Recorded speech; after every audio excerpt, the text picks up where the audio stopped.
All right, Yorion Vannifar. Vannifar, for those not familiar, Prime Speaker Vannifar, sacrifice to the creature.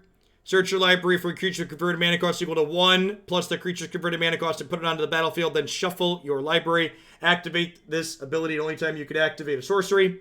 This is one of the many decks we play on this stream where we're just kind of looking to do kind of sweet, mid-rangey value stuff, but not really looking to, as far as optimization goes, I don't have high expectations for this deck, especially considering we're playing a deck based around a 4 of, but then also playing Yorion with very little ways to find this card. One thing that's kind of cute in here, which I'd actually love to do this in Modern with Birthing Pod, is Lurrus of the Dream Den here is cute with Prime Speaker, because you can pod a 2-drop into Lurrus and then recast your 2-drop. Yeah, there's no combo finish in here. This is not 80-card Yorion combo pod, which if you are looking to be as competitive as possible, I think playing the Gray Merchant Vannifar combo like we have in Standard and Historic in the past is probably the way to go, but this build is eschewing that. Let's go ahead and pop on in here to a Historic event and see how it goes. If you're looking to genuinely be competitive, pairing Yorion Vannifar with the combo might actually be decent.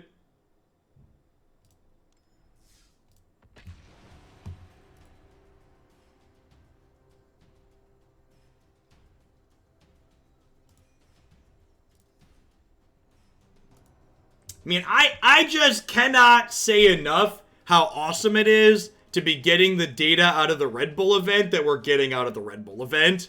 It's just, like, incredibly sweet to have pre- and post-board win rate statistics, getting to know every deck in a tournament that had 2,600 people submit decks. Like, it's really great.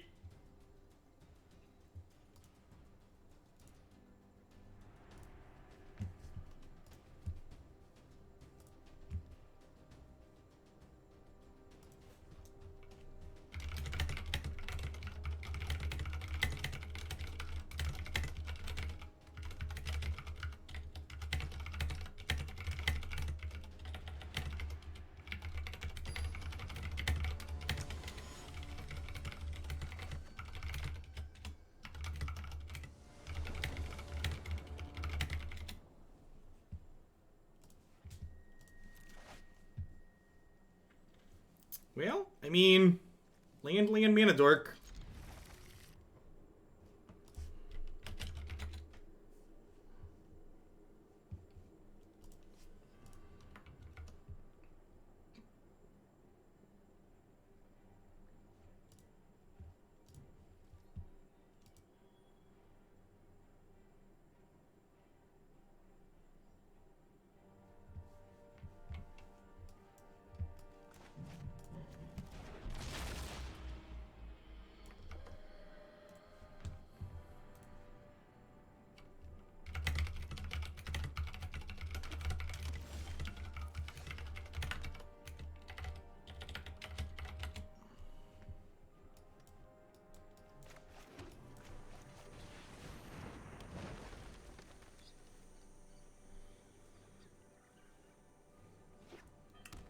Fire tactics. I don't know what fire tactics is. Do I think having data in public hurts or helps MTG? I think it's good for Magic.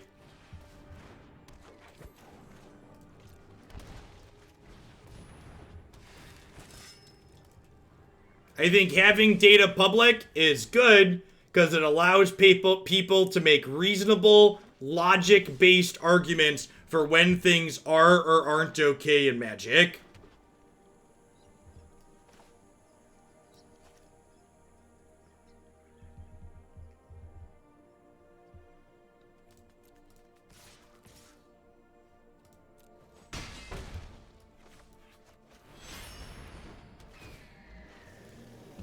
I'm playing Yorion here because if I get swept next turn,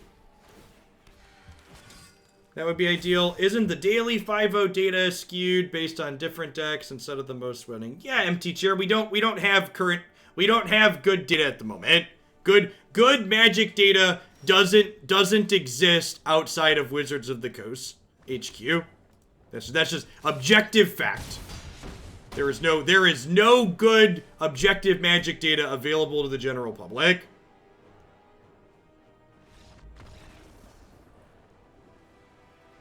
Maybe MTG Melee could slowly change that, but in the current state, that's the case. That's the world in which we live. Alright. Full Questersons here against a control deck. Extra Knight of Autumn's probably okay. Nessian Boar's probably not very good. Hostage Taker's probably not super useful.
Keeping people from seeing quantified information about a problem does not make those problems go away. People still know things are wrong, even if they can't say, yeah, but if you don't share the data, keeping the data private lets bad faith actors or people who don't have a good understanding of the game make arguments to the contrary.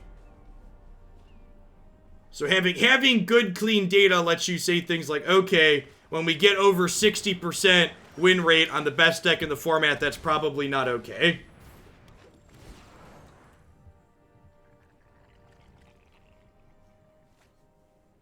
What does Gem Palm Polluter do for this deck, G-Goat?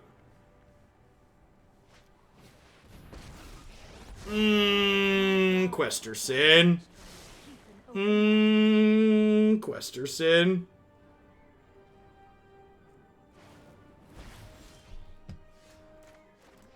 Alright, you're gonna get desparked, Questerson, but you're gonna kill Narset before you do it. Just want you to know that we, My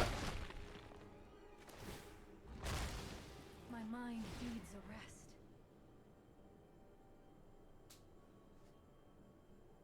Jeff live tweeting data updates gives me life.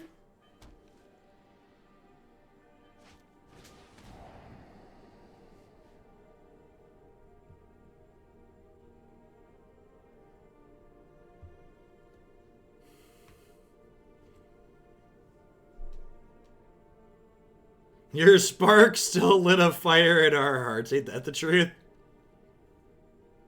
You are a noble beast, Questerson, and we appreciate you.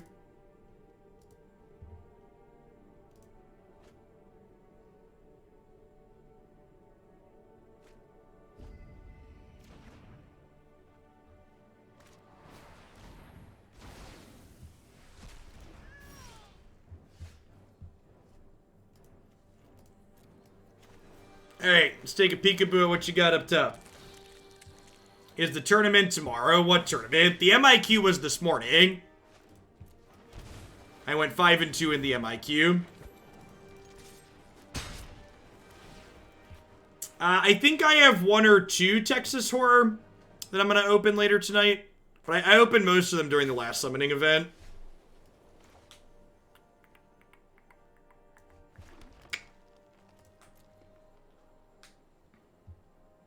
When's the next Hoaglandia tournament? 1 week from today.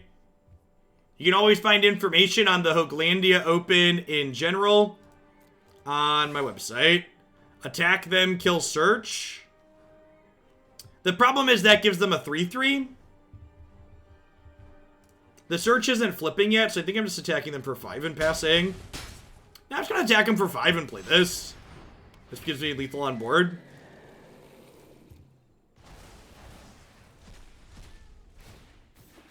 Yeah, I like this. I like putting them down on board.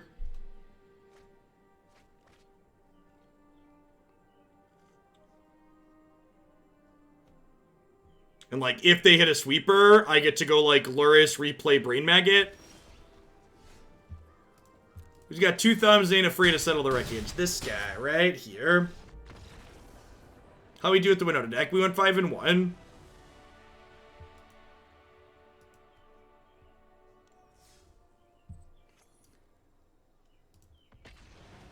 Yeah, son, that's why you should always expect chickens. You should always expect chickens. If it wasn't for fusions, my account wouldn't have very many useful champions on it. God bless the fusions. I have no idea, Panda.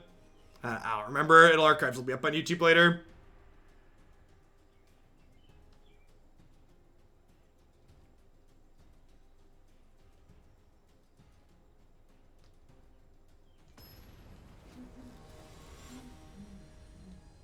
How does Griftlands compare with Slay the Spire? I think it's for 16 months, Dibbles. So the big difference that Griftlands does that sets itself apart from a lot of the other roguelike deck building games is each character in Griftlands has 2 decks that you're building throughout the course of the gameplay. You have the option to not just fight people, but talk to them, to make arguments and convince them with your words instead of with your fists a lot of the time. So you can create a character that's a fast talker, basically, instead of just one that kills people.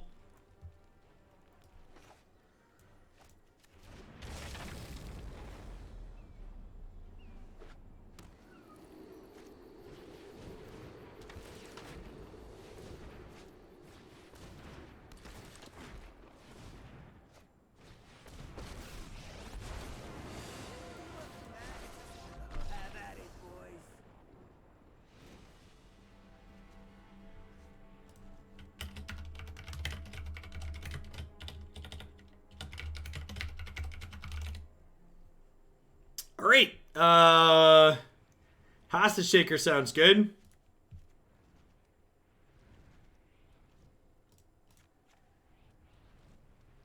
Mothra's probably slow. Spark Double's probably slow.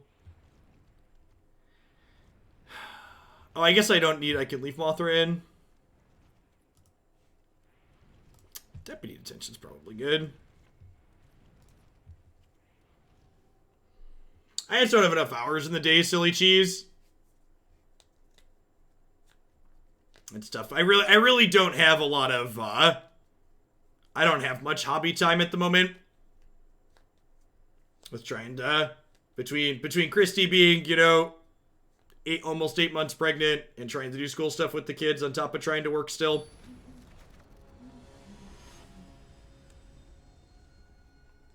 Isn't work your hobby? Something like that. Yeah, the only reason I pretty much play any raid at all off stream is because it's mobile. Being able to play on a cell phone makes it super convenient. And being able to pause and like put it down at any point.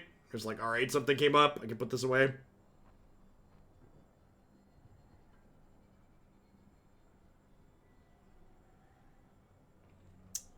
Yeah, but, like, card games don't have that second thing that I talked about. So, like, Mythgard was a game that I played.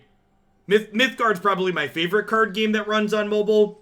But, like, when you're a parent with 2 small children, not being able to, like, having priority timers that tick down. So the Epic Game Store in general, Silence, is giving everyone a $10 discount on a purchase of $15 or more through June 11th. 1 per account. I believe when you get to checkout, it offers to automatically apply it. So it works for Griftlands and any other game up on their store.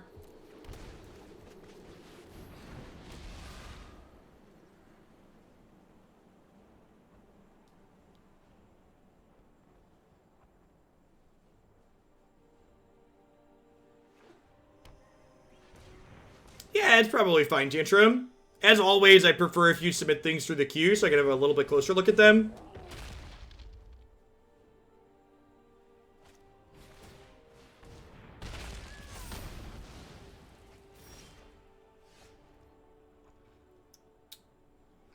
Yeah, Griftlands is sponsored content. We'll have hashtag sponsored /ad or whatever when we swap over to that.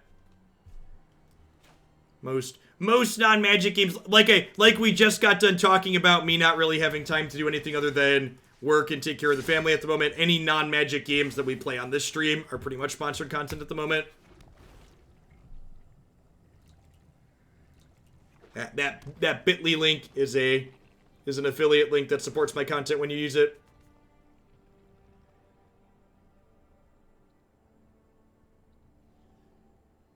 If we get to untap with this Hostage Taker, we're going to be in a real good spot. We get to Bone Crusher stomp something, and then also play it out, which is great. So the way these cards work with Hostage Taker is we get to play the Stomp or the Bone Crusher Giant for any color mana, but then once it goes on an adventure, we have to pay the right color. But thankfully, Paradise Druid lets us do that. So the first half is any color. The second half has to include red. I don't take sponsored content from games that I don't think are worth playing.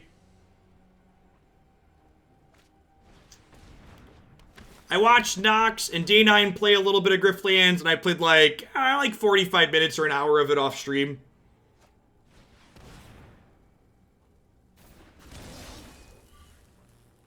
I turned down, I can't even imagine how many sponsored content offers other creators get that are bigger than me, but like I probably turned down half a dozen or more sponsored segment opportunities per week just because like their game just like isn't a good fit for the channel, or I just don't enjoy playing it or whatever, or don't have time. I call and Ikoria answers. Yeah, if we don't get Ember Cleaved like this turn, we're going to be in a real good spot.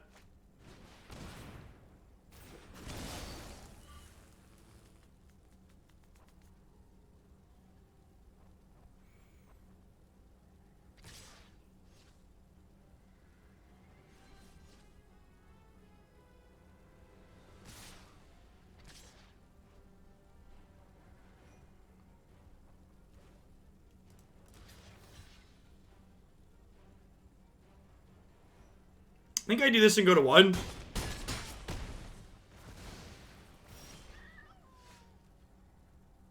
And then I think I do this, gain 4. And then we Yorion, gain 4. Oh, I could have minus Vivian. I don't know. I kind of want to plus her.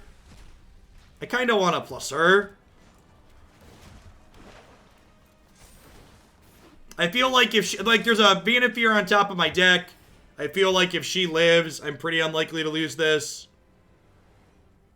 So like down ticking her avoids her like losing her by mistake.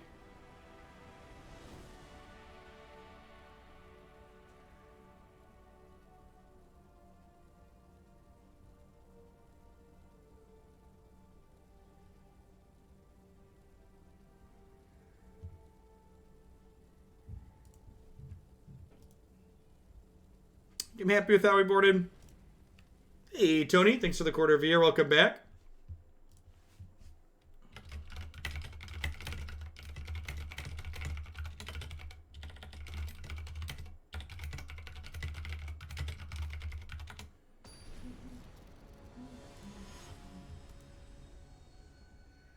How do you choose your Vivian mode? Well, I look at the board state and I pick the one that works best. Griftlands is 10 cents too cheap to qualify for the discount code. That's not my understanding. In fact, I have a screenshot here. Was this person wrong? I thought someone sent me a screenshot saying that it applied and would, yeah. It said, I have a screenshot right here that says Epic coupon code applied, $4.99.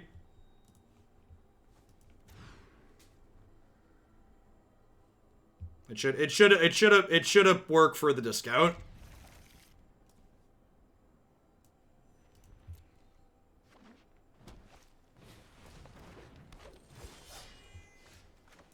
Is that funny? Maybe the way the conversions work to GDP or whatever currency, whatever kind of monopoly money y'all use over there. The way it converts, it just isn't exactly 1-to-1.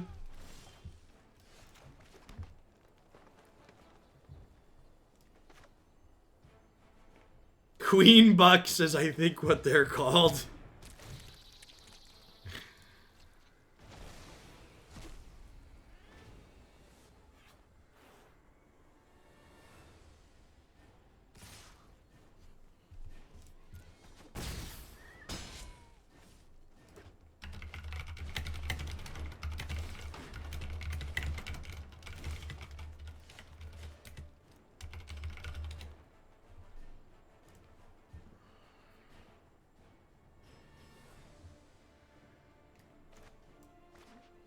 I guess we're just making a 4-3, huh?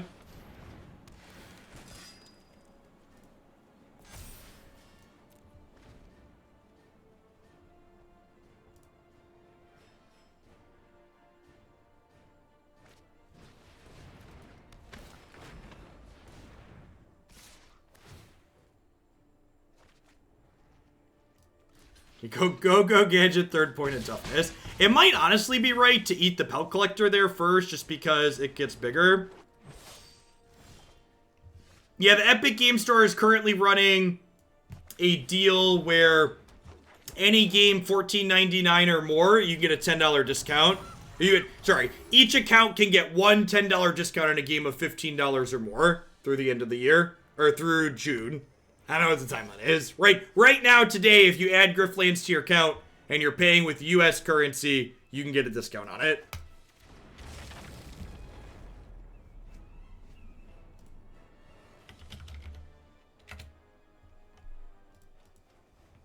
Yeah, if you're going to pick the game up and want to support my content while doing so, navigate using the web browser for the Epic Game Store using my link to start.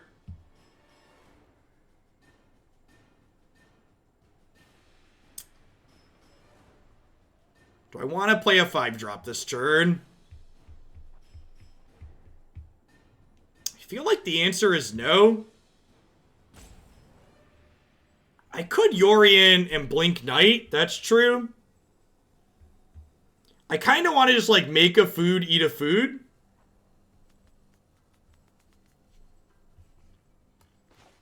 Yeah, I think you're right. I think that's better. Let's do this and just blink everything.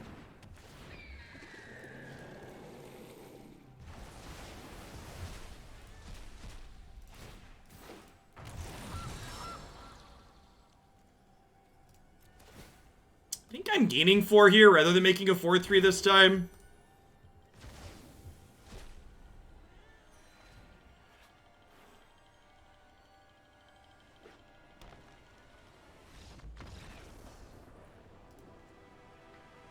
How did you get foil Yorion? It's in the random packs. There's packs that give you random foils, like F&M code or something like that.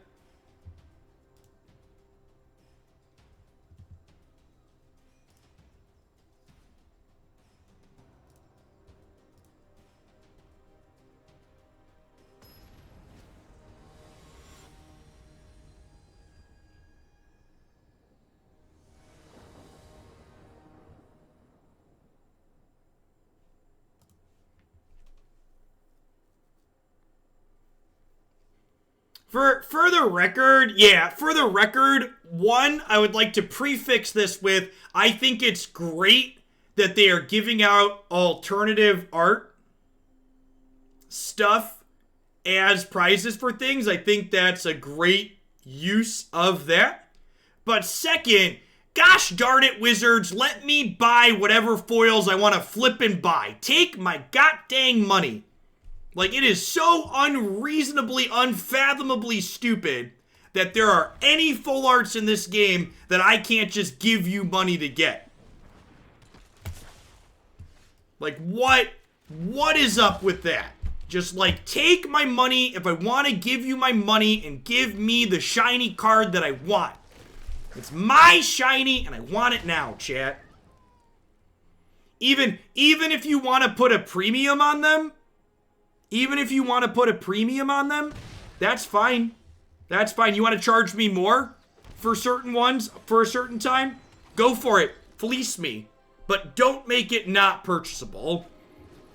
And also, if you're one of the many viewers out there who's disappointed that Wizards of the Coast continues to select really poor selections of borderless cards, and you would love a borderless Arboreal Grazer, be sure to check out Hurly Burly Studios there. They can make you a big, beautiful borderless Arboreal Grazer to look at in person. Like my beauty here. Because what are format staples anyways, chat? What are format staples? Why would our format staples be available in foil?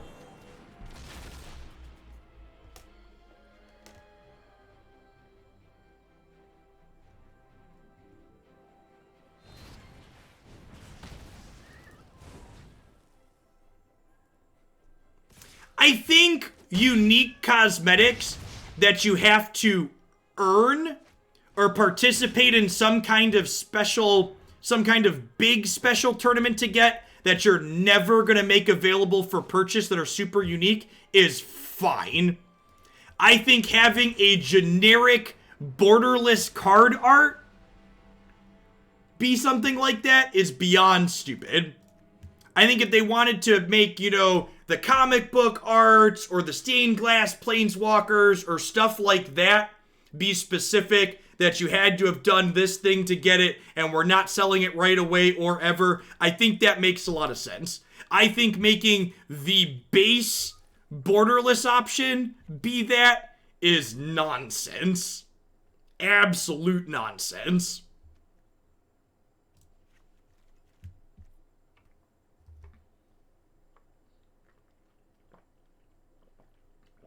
Yes, the F&M code is random. Which ones you get is random.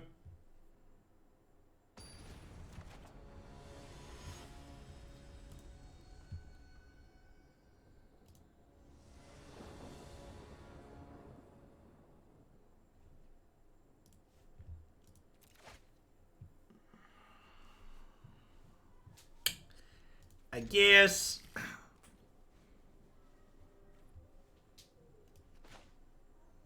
Yeah, Hex did a really good job with that.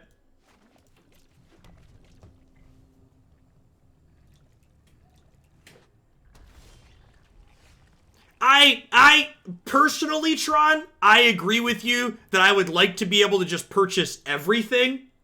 But I think if you were not going to do that, and if you were going to lock some amount behind a special event thing or whatever, the ones you're going to lock behind that shouldn't be the normal borderless option. And again, if you want to make some of them a super premium if you're not getting them from an event, fine, do that. But like the fact that like the borderless companions is one that's currently locked behind a stupid thing is so silly. It's such a big miss in my opinion.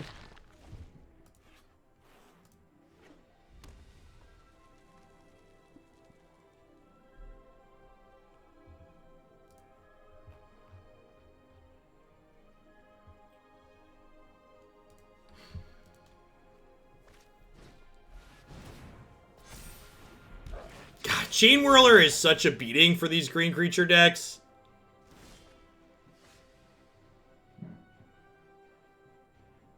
Such a beating.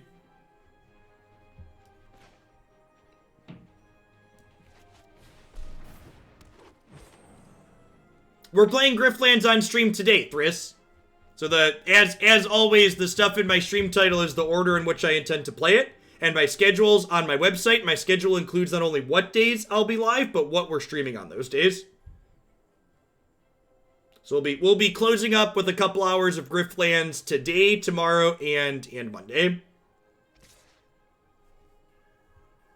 Nope, if something's just a new sponsor that we're not planning to play, it'll say new sponsor at the beginning of the stream title.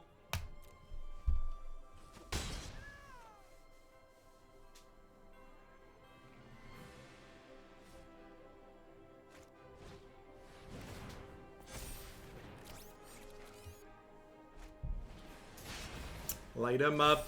We're on fire. Oh, ho, ho, ho, ho. Do, do, do, do, do, do, do, do, do, do. Status statue Chain Whirler is real good. Alright, we're super dead here.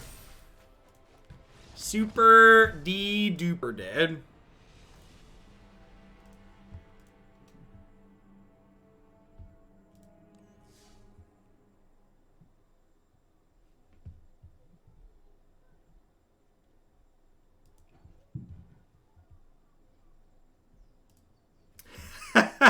That's great, Marty. Hey, Bob. Incoming biddies. I was excited. Thank you, as always, for your absurd support. The historic portion tomorrow will be brought to you by Ranting Bob. You are incredibly generous, as always.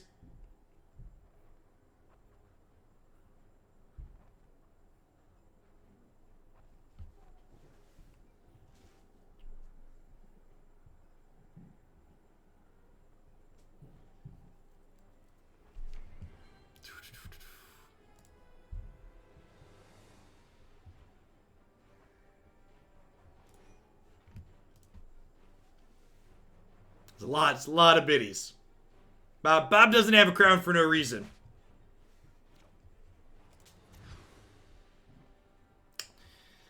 I have to mulligan this, right?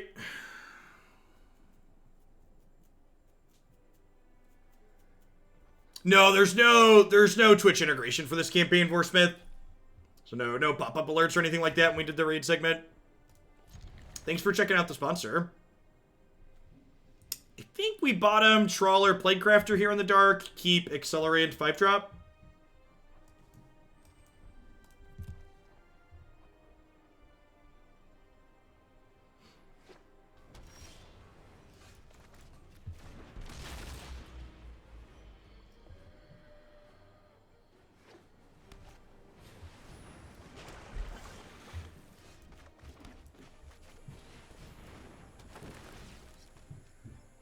I wonder how that deck would work on Arena. You'd have to choose a single companion for game run without any variance, then choose after sideboard, right? Like, it's not like MTGO. Correct, Marty. Arena technically does not follow the companion rules to the T. Arena has not implemented companions the same way they're implemented on Magic Online or how they'd be implemented in a paper Magic tournament. The way Arena has you assign a companion during deck building is not how the rules of Magic actually work for companions. That's super unfortunate. Getting punished for my attack here.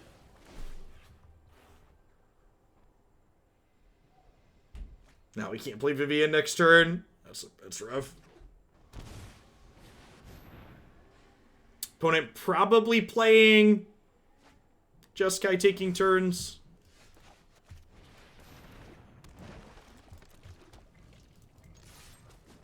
That was Sylvan Caryatid that would have never come. Yep, couldn't have attacked.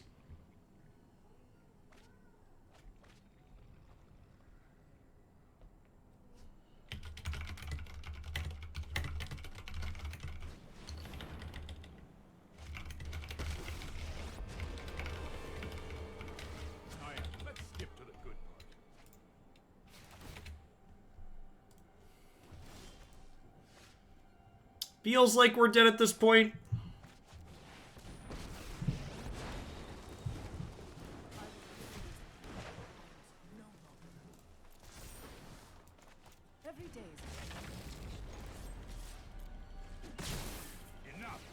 I feel like this matchup has to be pretty close to unwinnable for our archetype. Like, we don't have a good way to apply pressure or a clock. And they out-linear us way hard.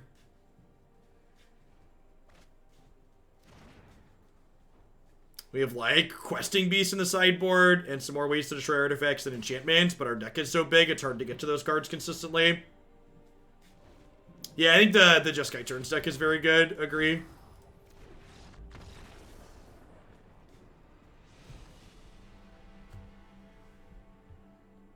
Yeah, we're exactly the type of deck the opponent wants to play against, I agree.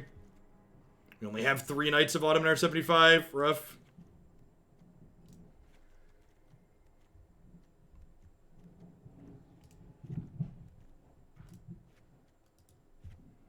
I guess I can keep this and name Nexus of Fate sometimes. I don't know, it just gets swept away. R95, whatever. Whatever. And you can see here, this deck's got 4 Virulent Plagues in the sideboard as, like, the anti-thing we want to hate on is Field of the Dead.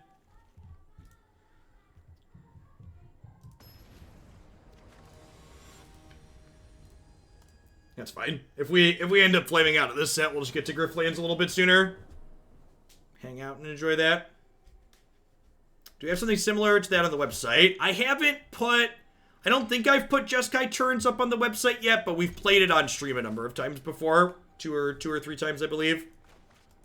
No, I don't remember if I put it there. Maybe I did. Now I need to go look. There's a lot of things up there.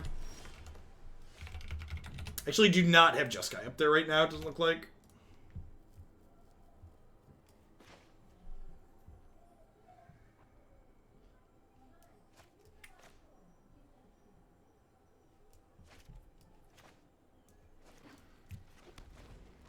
So, I'm gonna formally pull this when I send out my sub-survey after the next Hoglandia Open next weekend.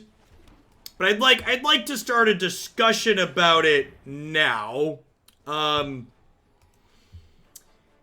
If I were to increase the minimum price on deck submissions permanently to the $25 that it's at now, does that impact people who are subbed desire to stay subbed? Is deck submissions being cheap an incentive to be subbed?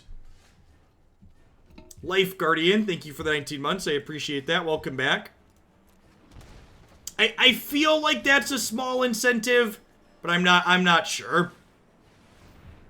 I'm gonna measure it in a more formal way, but yeah, there are a lot of people that are subbed that never submitted a deck. So I think for the most part,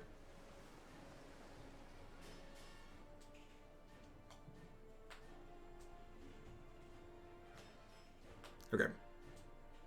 I said before there were deck submissions, one into OGs.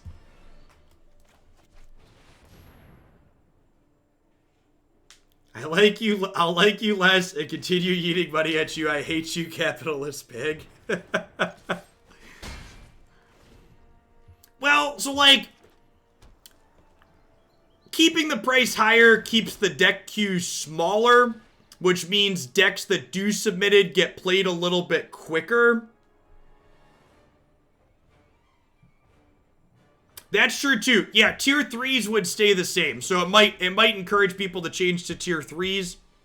Part of what I'd like to make time to do, if the deck queue is a little bit smaller on average due to a slightly less volume of submissions, it would give me more chance to play more things from my website that people don't always add. To like try and have a goal of, if it's on the historic section of the website, make sure we've played it somewhat recently. Because I still update the deck list when new cards look like they'll go well in them, but we haven't always played things on there super recently.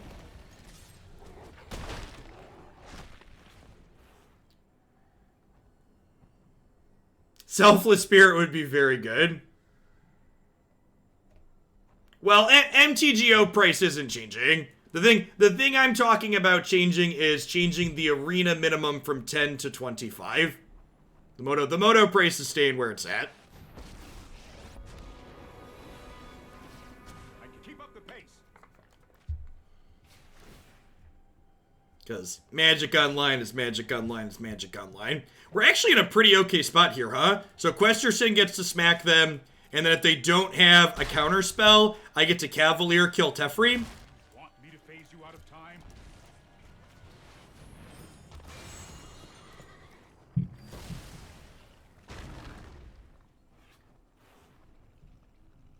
BTF, thanks for keeping your sub on. I appreciate that through August. Yeah, I think that's accurate. True, James, too. And there being less $10 submissions in the queue would create less inflation, which means people who are donating get better value for their dollar as well. I don't know. I think, like I said, I'm gonna do a formal pull on it come after the next event. But I think that's something I'm likely going to do. Yeah, that's a possibility too. If I feel like I want something, I want to fill the queue up for some reason. I feel like me filling in decks from the website would be fine though when it gets small. Or even just with some consistency. Like if, every other day we did at least one deck from the website guaranteed. Hey, Dorian, thanks for the 15 months. Welcome back. And this really shows here why it was great to be able to kill Teferi, because, like, them casting Nexus of Fate here is annoying, but it's not the end of the world, because it's basically just them drawing a card and taking another turn, right? If our opponent doesn't have a sustained source of card advantage, them taking extra turns is just annoying. It's not very good. Something worth noting about this deck that we're playing right now, too, is we actually haven't done anything with this card, right? Like, if you think about how all these games have played out, Vannifar has not been useful or good at all, and every time we've had an opportunity to cast her, we've opted to do something else instead because it was just better to do something else.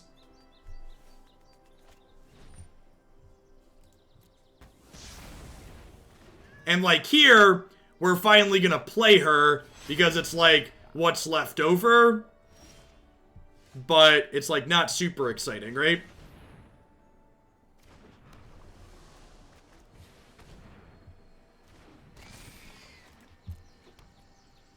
Yeah, without a combo kill with Vannifar, I feel like her upside is so super minimal. Like, when you're playing the Vannifar combo build and you're like, okay, if I untap, we're probably gonna kill them, she's insane. But like in a build like this where she's just incredibly fair, she doesn't do a whole lot. Like, if I untap with this Vannifar next turn, what am I gonna do? Like, actual nothing? Like, it's not even useful. Like, I actually just don't have anything to go do, right? Like, I guess I could turn this into Deputy of Detention. Yeah, do I sack her to Artisan? Is that real? I think I'm sacking her to Artisan.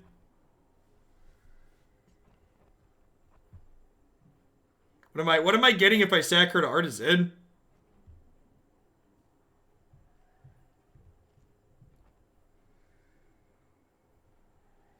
I have Deputy of Detention in my deck still, right? I could get Deputy and fight the shark, or eat the shark.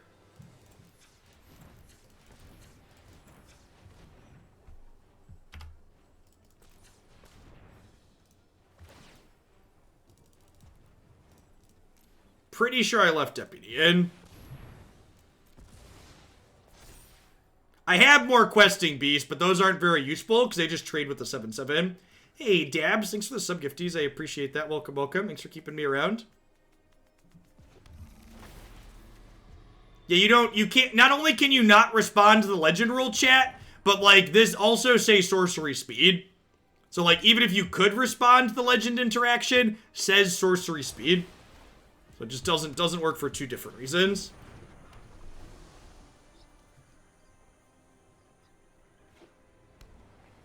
Okay, if they bricked here, we get to turn Deputy into Questing Beast and kill them, right? Yeah, they're dead because they have fires out.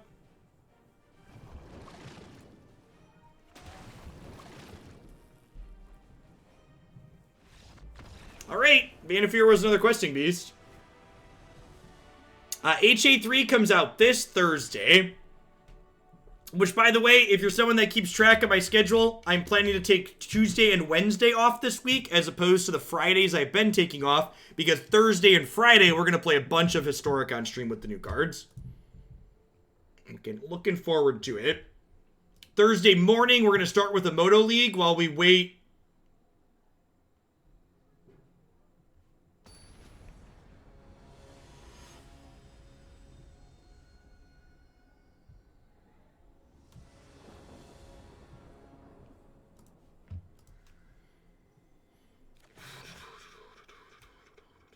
I'm looking forward to stealing some Ulamogs with Agent of Treachery. You're a monster!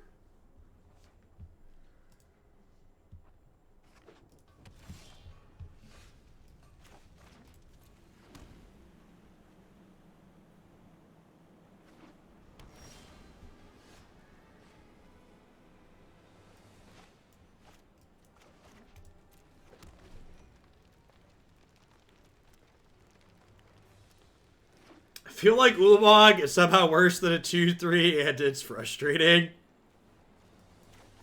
It's funny because it's true. All right, cast a 3/3 for 3 for like the 4th time this league. We've cast this one Tower Scout from hand so many times.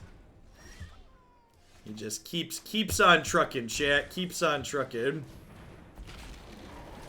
Yeah, Timely, if I am being honest, Historic Anthology 3's inclusion of Timely Reinforcements has me a little bit worried. I am genuinely concerned that Timely could potentially shift the balance that this format has enjoyed so far.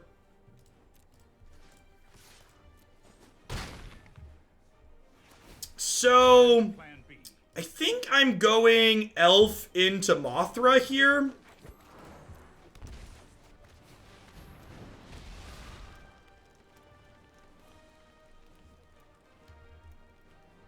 So this way, if they sweep, we keep Questing Beast.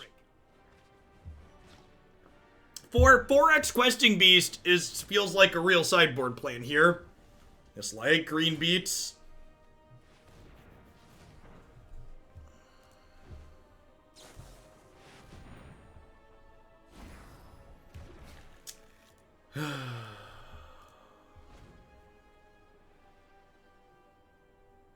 Does Questing Beast have room to add another keyword? So, a fun Easter egg, if you haven't seen it yet, if you mutate onto Questing Beast, the full text of the Declaration of Independence is added to the card. And you can just scroll through it. Hold that thought.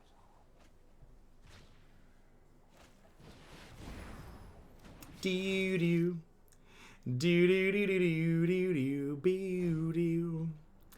do do do do do do do. Let's skip to the good part. No one tell Nicolas Cage, right?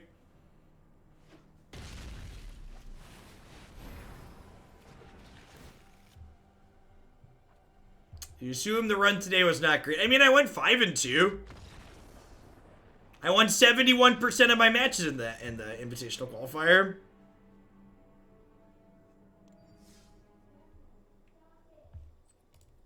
All right, we went 2-2, which I can firmly say exceeded expectations with this.